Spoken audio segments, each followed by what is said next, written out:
Bonjour Olivier Granilic.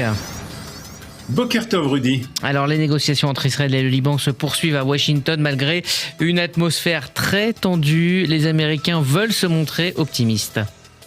Et les Israéliens le sont un peu moins. En tout cas, le secrétaire d'État, Marco Rubio, estime qu'un accord est proche sur la création de zones pilotes démilitarisées du Hezbollah dans le sud du Liban. Le principe serait que Tsahal se retire progressivement de certains secteurs déjà sécurisés qui seraient ensuite remis sous le contrôle de l'armée libanaise.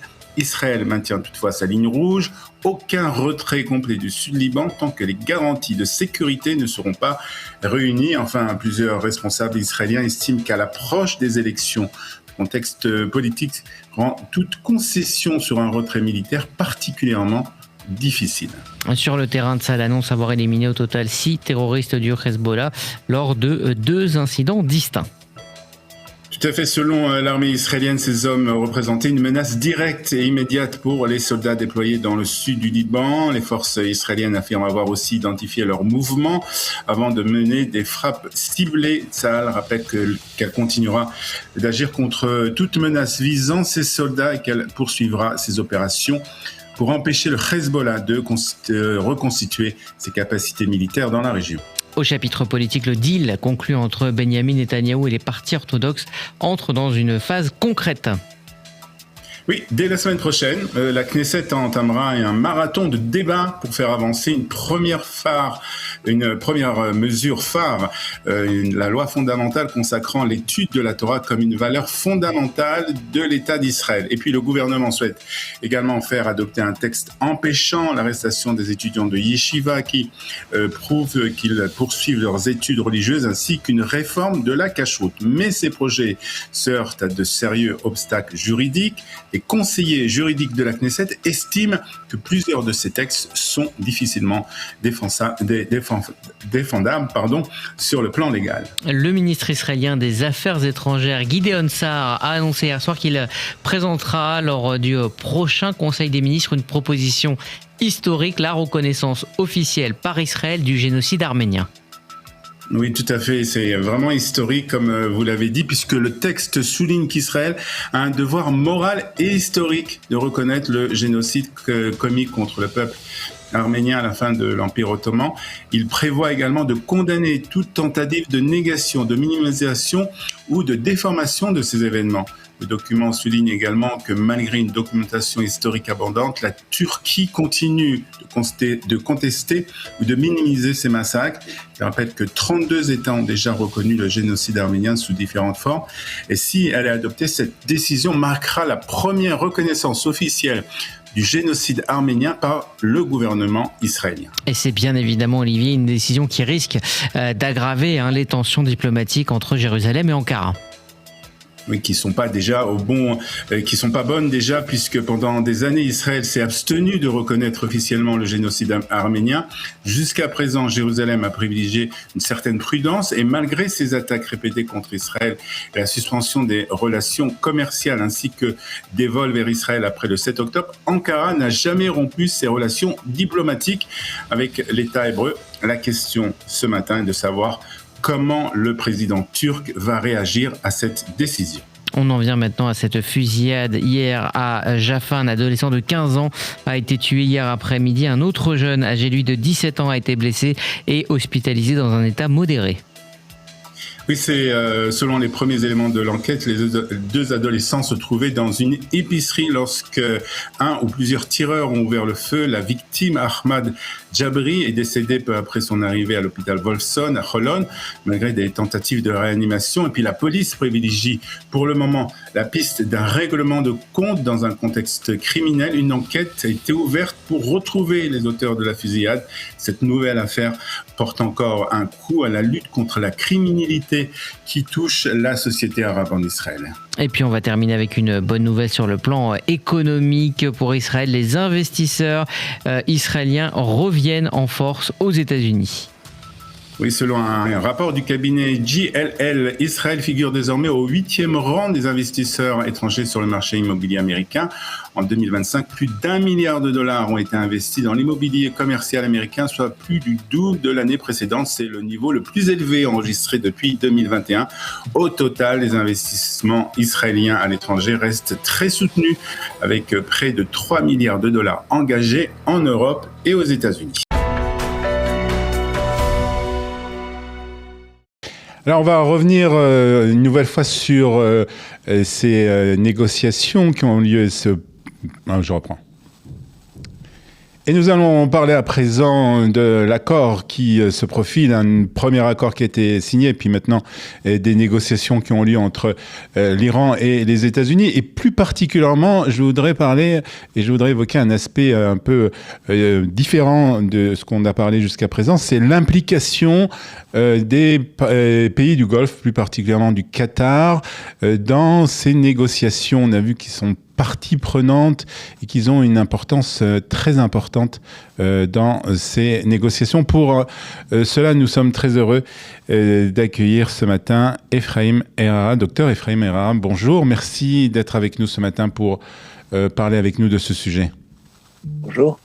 Alors, on va parler de l'implication des pays du Golfe et plus particulièrement du Qatar. Mais avant, peut-être, docteur Erhara, je voudrais que vous nous donniez peut-être une petite vue justement concernant ces pays du Golfe, le Qatar et d'autres. Quelle est l'origine de ces pays? Comment ils ont été créés, en fait, quelque part? Chaque pays a son histoire propre. Mais principalement suite à la décolonisation britannique. Par exemple, le Qatar, c'est un homme d'affaires qui avait été appelé par les Britanniques pour gérer la crise qu'il y avait dans la région et finalement a pris le pouvoir. Et c'est la famille Athani qui maintenant est au pouvoir. Pour l'Arabie Saoudite, je rappelle que les Britanniques avaient promis aux dirigeants jordaniens d'avoir le Hijaz, et puis finalement ils n'ont pas tenu leur promesse, ils l'ont donné à la famille Ben Saoud qui avait pris le pouvoir déjà avant sur la région et ensuite en dédommagement avait donné le pouvoir aux dirigeants jordaniens en Jordanie alors que ce sont des Bédouins qui viennent du Hijaz. Donc chaque pays a son histoire comme ça un peu particulière. Il se caractérise par une minorité qui a la nationalité, qui a tous les droits, et une majorité de travailleurs étrangers qui en fait sont comme des esclaves avec très peu de droits. Par exemple, pendant le Covid, ils les ont expulsés sans autre forme de procès. Et ils tiennent des richesses immenses qui sont des richesses pétrolières et de gaz. Donc ça, c'est au niveau de la naissance de ces pays. Et il ne faut pas oublier surtout le fait que l'élément fondateur, c'était l'accord avec Roosevelt, avec l'Arabie Saoudite sur le Quincy tout de suite après la guerre, où l'Amérique assurait la garantie sécurité à l'Arabie Saoudite, qui en échange promettait un flux constant de pétrole vers les États-Unis, vers l'Amérique, vers l'Occident. Et donc ça, c'est le point central. Et ce que perçoivent aujourd'hui les pays du Golfe, c'est qu'on ne peut pas trop compter sur l'Amérique. Or, il y a un deuxième point qui caractérise ces pays du Golfe, ce sont des pays sunnites. Il y a le Bahreïn, il y a quand même beaucoup de chiites, mais les dirigeants partout sont des dirigeants sunnites. Or, il y a une guerre de tout temps entre sunnites et chiites, une haine continue et profonde, et une peur panique des pays du Golfe que l'Iran conquiert ces pays du Golfe. Qu'il a la main mise particulièrement sur la Mecque et Médine, qui sont les lieux saints. D'ailleurs, dans leur vision, le Mahdi, qui est le 12e imam, quand il reviendra, il se vengera des sunnites.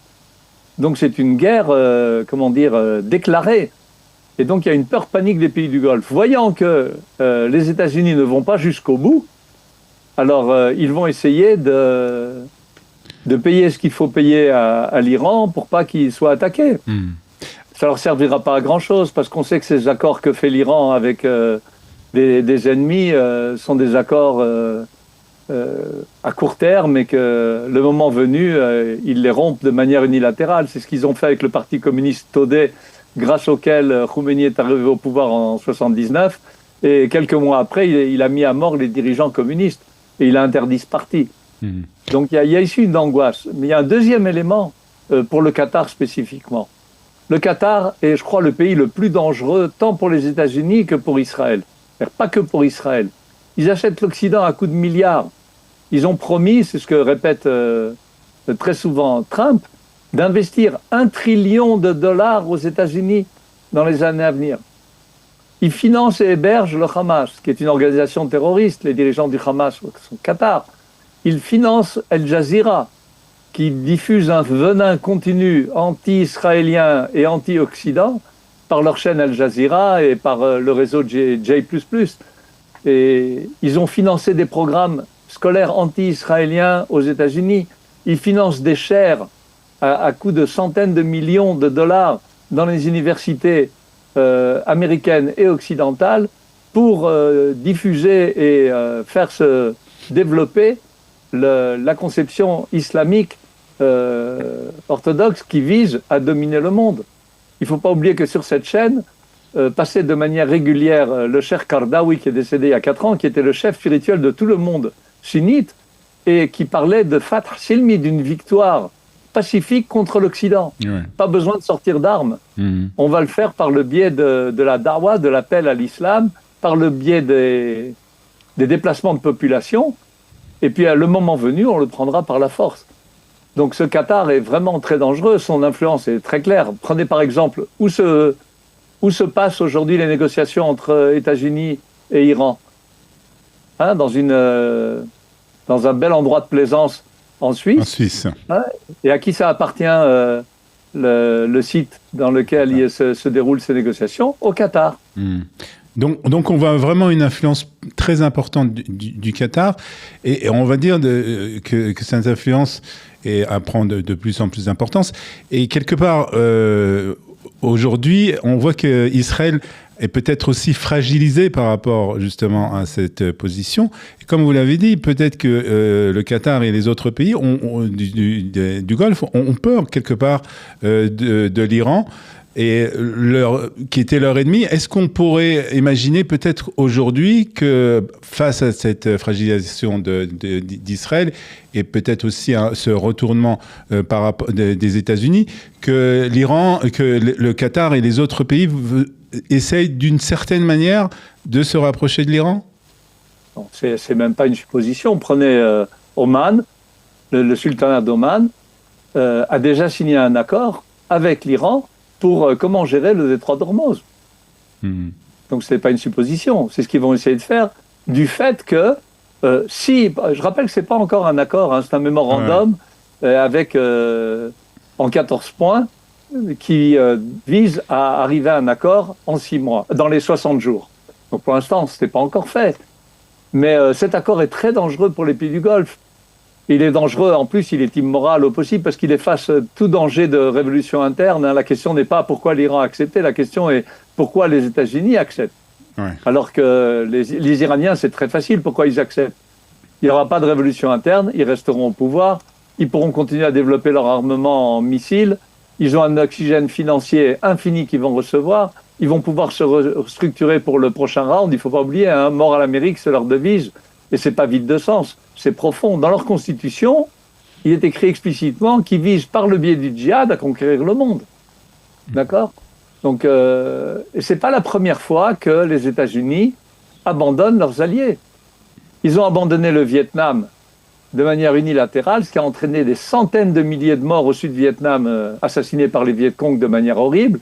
Ils ont abandonné l'Ukraine alors qu'ils s'étaient engagés face à le désarmement nucléaire de l'Ukraine, à garantir sa sécurité. Et puis finalement, la Russie a pris la Crimée et ils n'ont rien fait.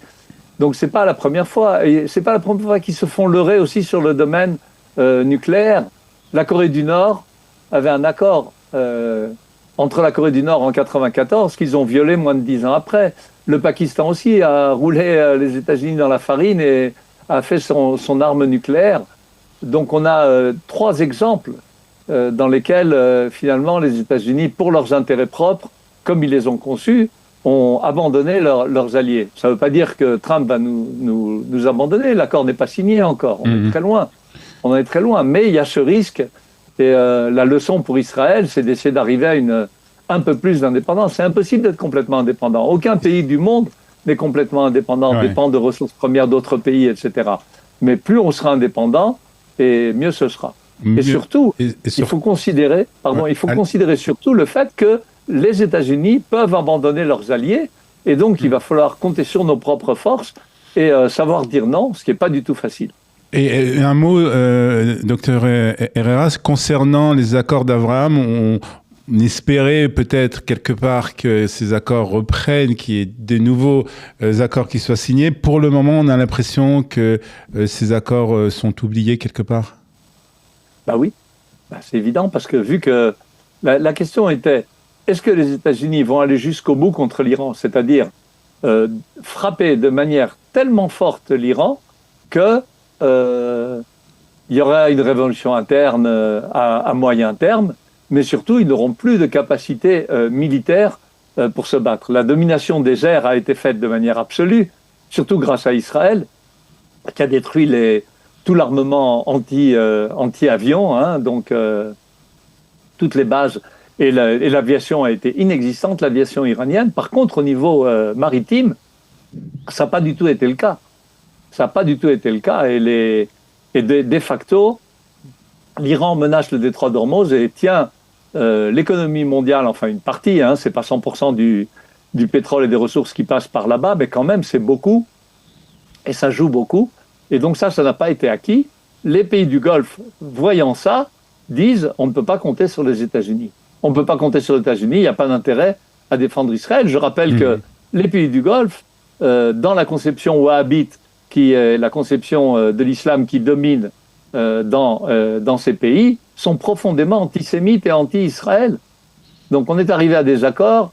Le seul pays qui sont les Émirats arabes unis, qui ont opté pour une lecture différente de l'islam classique et qui ont opté pour aller avec les États-Unis, pour l'instant sont minoritaires dans les pays du Golfe. Alors un autre sujet qui nous a surpris cette semaine, c'est Donald Trump, hein, qui ne finit pas de nous surprendre, puisqu'il a aussi parlé d'une éventuelle ingérence syrienne et du président syrien dans les négociations avec le Hezbollah. Alors là aussi, on ne comprend pas très bien comment on en est arrivé là. Absolument, c'est-à-dire que la conception de Trump, c'est qu'il veut essayer d'éviter les conflits seconds. Il ne veut pas de conflits seconds. Et pour l'instant, Israël, travaillant de manière incroyablement efficace au Liban, travaille avec des mains propres, je dirais presque trop propres. C'est-à-dire que quand on arrive à un taux de 20% de dommages collatéraux au niveau des civils qui sont tués, on est 4 à 5 fois meilleur que n'importe quel pays dans n'importe quelle guerre. Mais ça a un prix. Ça a un prix, c'est que les guerres durent. Elles durent trop longtemps.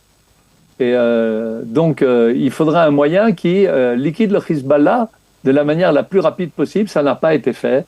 Et donc, Trump réfléchit à d'autres solutions. Mais enfin, mettre les mains entre les mains de Giuliani, qui est un ex-Daesh, un islamiste antisémite profond, le sort du Liban, qui a déjà souffert de manière terrible des sunnites. Il faut rappeler que Sabra et Shatila, c'était la vengeance des chrétiens contre les massacres qu'avaient fait les sunnites au Liban. Donc ça ne va pas être uniquement contre les chiites si les Syriens rentrent.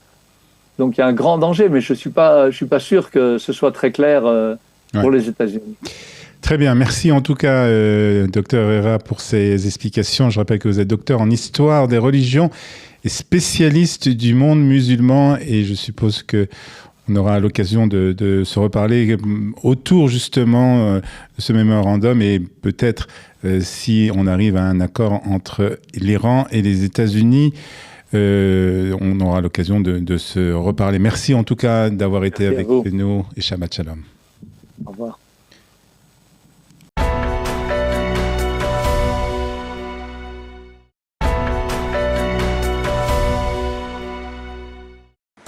Et la chaîne 12 fait des révélations selon lesquelles Israël pourrait accepter un retrait partiel du Sud-Liban, malgré les déclarations répétées du gouvernement affirmant qu'il n'est pas question de quitter la zone de sécurité. Et selon la chaîne, les négociations menées sous médiation américaine portent sur un projet pilote. Tsahal se retirerait d'un secteur limité considéré comme totalement débarrassé de toute présence du Hezbollah. Et l'armée libanaise prendrait alors le relais sous la supervision des États-Unis. Plusieurs points restent toutefois en discussion, notamment l'étendue de la zone concernée, ses limites exactes et le calendrier d'un éventuel retrait. Selon les responsables israéliens, si cette première étape s'avère concluante, le dispositif pourrait être progressivement étendu à d'autres secteurs du Sud-Liban. Puis à l'approche du 1000e jour de guerre, le Yediot Ahronot dresse un bilan militaire et stratégique du conflit. Et c'est Yossi Yoshua qui estime que malgré les succès militaires enregistrés depuis le 7 octobre, la guerre est loin d'être terminée. Selon lui, le Hamas, le Hezbollah et l'Iran ont subi de lourdes pertes sans pour autant renoncer à leur objectif. Ils cherchent désormais à se réorganiser et adapter leurs méthodes. L'éditorialiste met également en garde contre un excès de confiance. Il estime que Tsahal ne doit pas se préparer uniquement à la guerre d'hier, mais anticiper les menaces de demain. Enfin, il considère qu'Israël doit tirer les leçons du 7 octobre en renforçant son autonomie militaire et industrielle tout en préservant son alliance stratégique avec les États-Unis. Et les médias israéliens tentent aussi ce matin d'évaluer le coût de la guerre. Et selon une étude publiée par Zman Israël, les différents conflits à Gaza, au Liban, en Syrie et contre l'Iran auraient déjà coûté près de 205 milliards de dollars. Sur ce total, plus de 118 milliards correspond aux dépenses directes de l'État israélien, dont plus de 71 milliards consacrés à la défense. L'étude évalue également à 26 milliards de dollars la valeur de l'aide militaire américaine fournie à Israël. Et puis au-delà des dépenses militaires, il y a l'économie israélienne qui aurait perdu près de 58 milliards de dollars de production depuis le début de la guerre. Pour les auteurs de ce rapport, il s'agit de la période militaire la plus coûteuse de l'histoire d'Israël. Politique à présent avec un sondage publié ce matin par le Israël Hayom qui révèle que le deal politique conclu entre Benjamin Netanyahou et les partis orthodoxes est largement rejeté par l'opinion publique. En effet, selon l'enquête, 66% des Israéliens s'y opposent.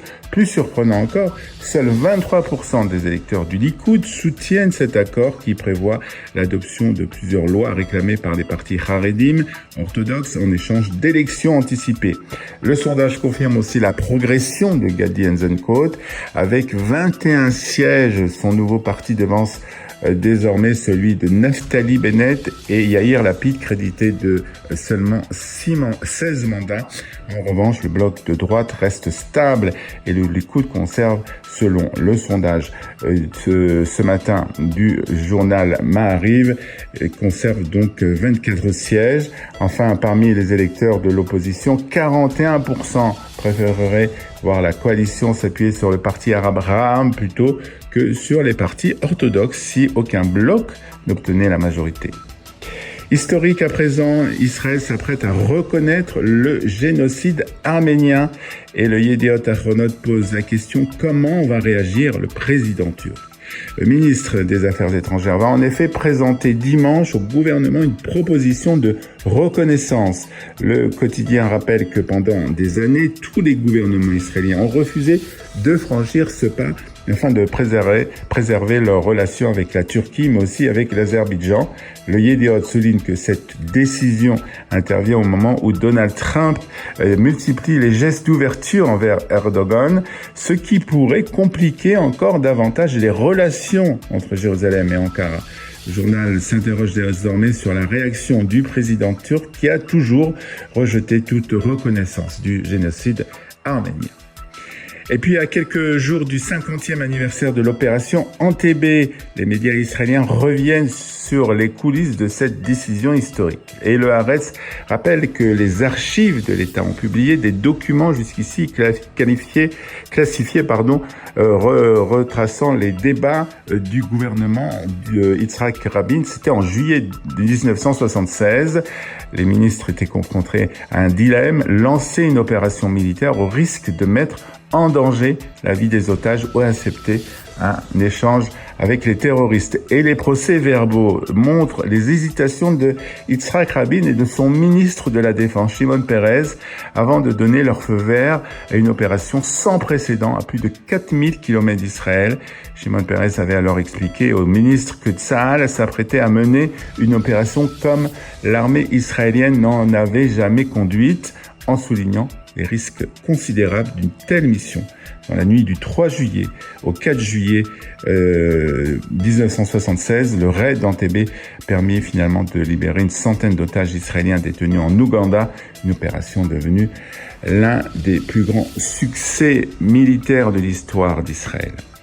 Puis on termine avec cette histoire, une histoire particulièrement émouvante, largement relayée par l'ensemble des médias israéliens et des sites aussi d'information israéliens. C'est le réserviste Matan Levi, l'un des soldats les plus grièvement blessés pendant la guerre de Gaza, qui s'est marié cette semaine avec sa compagne Tori.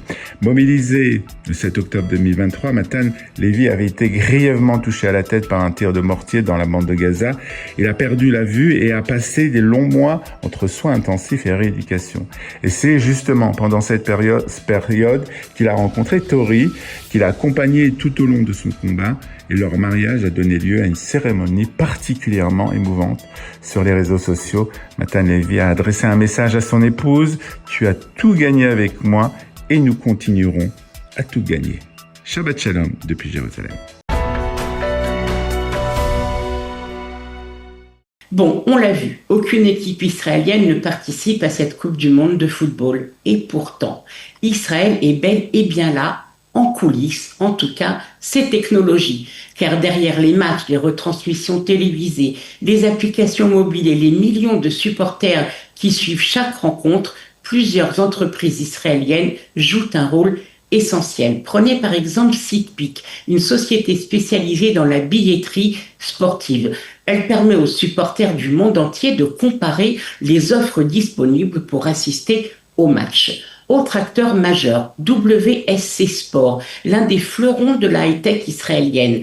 Grâce à l'intelligence artificielle, ces technologies transforment automatiquement les actions marquantes d'un match en vidéo et en résumé diffusé quelques secondes plus tard sur les réseaux sociaux et les plateformes sportives.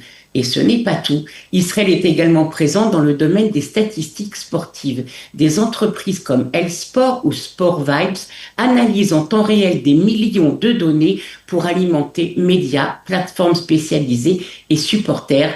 Probabilité de victoire, performance des joueurs, analyse des rencontres, de plus en plus d'informations consommées par les amateurs de foot reposent sur des technologies bleu et blanc. Mais cette présence ne se limite pas à la Coupe du Monde. Depuis plusieurs années, Israël s'est imposé comme l'un des acteurs majeurs de la sport tech, cette industrie qui associe sport, intelligence artificielle, vidéo, cybersécurité et analyse de données. Et c'est aux États-Unis que cette révolution est la plus visible. Dans l'univers de la NFL, de la NBA, du baseball, encore du Super Bowl, les technologies israéliennes sont partout. WSC, par exemple, travaille aujourd'hui avec de nombreuses ligues professionnelles américaines pour produire automatiquement des milliers de contenus vidéo consommés chaque jour par les supporters. D'autres entreprises israéliennes se sont également fait une place dans cet écosystème extrêmement compétitif. PlaySide, par exemple, développe des systèmes de captation vidéo intelligente utilisés par des franchises professionnelles et des universités américaines. Pixelo, elle, permet la retransmission automatisée de rencontres sportives grâce à l'intelligence artificielle. Track 160 analyse les déplacements des joueurs afin de fournir aux entraîneurs et aux analystes des données très précises sur leurs performances. Et Player Maker, une autre société israélienne, a développé des capteurs installés directement sur les chaussures des joueurs afin de mesurer leur déplacement, leur frappe et leur performance technique, et également sur des joueurs de foot, mais aussi des joueurs de tennis. Et puis Israël a aussi fait une apparition sur la pelouse du mondial, cependant, avec une petite Israélienne, Ayala Ohana, atteinte de la maladie génétique rare de Gaucher et suivie par des millions de personnes sur TikTok. Elle a été choisie par la FIFA et ses partenaires pour être porte-ballon, et elle est entrée sur le terrain avant le match France-Sénégal la semaine dernière, aux côtés de l'arbitre d'origine iranienne Ali Reza Faghani, aujourd'hui réfugié en Australie après avoir soutenu le mouvement Femmes, Vie et Liberté. Il officie désormais sous les couleurs australiennes, une image évidemment hautement symbolique. Allez, rendez-vous en 2030 pour la prochaine Coupe du Monde, en espérant qu'Israël sera cette fois au rendez-vous, à la fois dans les coulisses et sur la pelouse. Et nous allons à présent parler de la Parashat Hashavua et essayer de faire, même nous allons pas essayer, nous allons réussir à faire un rapport avec l'actualité Parashat Balak. Et pour en parler, nous sommes avec David Saada. David, bonjour, merci d'être avec nous. Bonjour. Comme chaque semaine d'ailleurs pour parler de Parashat Hashavua. Donc Parashat Balak avec cet épisode très important de la Parasha qui concerne Bilam, qui est venu pour maudire Israël. Oui, Balak, roi de Moab. Moab était un pays qui était frontalier par rapport à Canaan. Moab ne craignait rien, puisque Dieu avait demandé lui-même au peuple d'Israël de ne pas conquérir Moab. Mais le roi Balak, décidément, et ça rejoint ce que nous disions la semaine dernière, ne voulait absolument pas que le peuple d'Israël s'installe sur la terre d'Israël. Et voyant que sur le plan militaire, il ne pouvait pas faire grand-chose, et il a demandé à Bilam, qui était une espèce de gourou, de prophète des nations, de venir pour utiliser la force de la parole pour maudire Israël. Alors, c'est de comprendre ce que ça veut dire maudire Israël. Maudire Israël, mais en réalité, ce qui s'est passé, c'est que Dieu n'a pas laissé Bilam maudire Israël. Il a transformé les pensées négatives de Bilam en propos très positifs. D'ailleurs, Bilam s'exprime comme jamais aucun prophète, même Moshe, ne s'est exprimé pour décrire Israël, extrêmement positif. Voilà. Donc ça, c'est pour placer un peu le décor de cette paracha. Et donc, nos sages nous disent, pour comprendre ce que voulait dire Bilam, il faut prendre exactement le contraire des bonnes paroles qu'il a prononcées. Et donc, pour essayer de comprendre ce que veulent dire ces malédictions. En réalité, ces malédictions, on peut très bien les comprendre à la lumière de ce qui se dit aujourd'hui sur le peuple juif. Ce que voulait faire par la parole Bilam, c'était de diffamer, de délégitimer, par rapport à Dieu, par rapport à la mission qu'avait Israël de mener Dieu, et de diaboliser carrément Israël, faire d'Israël un peuple extrêmement malfaisant. C'était ça qu'il avait dans la tête. Il n'a pas sorti ces propos-là, il a sorti le contraire, mais c'était exactement ce qu'il avait dans la tête. Et aujourd'hui, force est de constater, puisque notre petit jeu, si je puis dire, consiste à voir s'il y a un rapport avec l'actualité, il y a effectivement un rapport très fort avec l'actualité, puisque le discours que devait prononcer Bilam était un discours carrément antisémite, avec ces 3 D dont parle Anatoly Sharansky, mais que je reprends à ma manière: diffamation, délégitimation et diabolisation. Donc voilà le programme qu'avait Bilam dans la tête. C'est le programme, je dirais, qui aujourd'hui se déroule un peu partout dans le monde, sans aucune censure. C'est le problème d'antisionisme, d'antisémitisme, haine des Juifs. Alors comment aujourd'hui, justement, Comment on peut interpréter justement cette malédiction par rapport à ce qui se passe aujourd'hui? C'est-à-dire que c'est des choses qui reviennent en fait et qu'on revoit et qu'on revoit aujourd'hui dans les nations un peu partout? Oui, c'est comme s'il y avait une espèce de présence endémique d'un virus dans les nations qui se réveille de temps en temps. Un virus qui est là. Alors, de temps en temps, il est latent, il ne se manifeste pas, puis de temps en temps, il se réveille. C'est la seule métaphore qui me paraît pertinente pour comprendre. Aujourd'hui, le virus se réveille.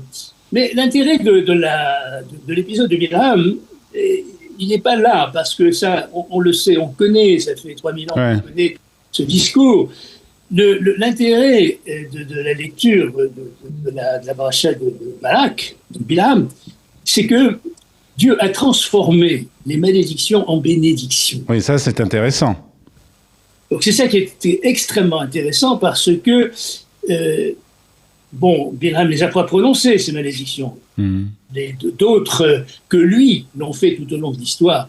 Mais ce que nous dit cette paracha, c'est qu'un jour, ces malédictions, ces tentatives de diffamer, délégitimer, diaboliser Israël, qui sont répétitives tout au long de l'histoire, se transformeront dans les nations, à la fin des temps, en bénédiction. C'est ce que disent d'ailleurs les prophètes. Les prophètes le disent très bien. Lorsque l'histoire se dénouera, lorsque les choses deviendront beaucoup plus claires pour tout le monde, eh bien à ce moment-là, les nations n'apporteront que des louanges au peuple d'Israël. C'est véritablement ce qu'on apprend de cette paracha de... Mais la question, David, qui se pose, est-ce que cette transformation va se faire justement d'une façon divine ou parce qu'il va y avoir vraiment un changement au sein des nations concernant le peuple juif? Je pense qu'on peut répondre les deux.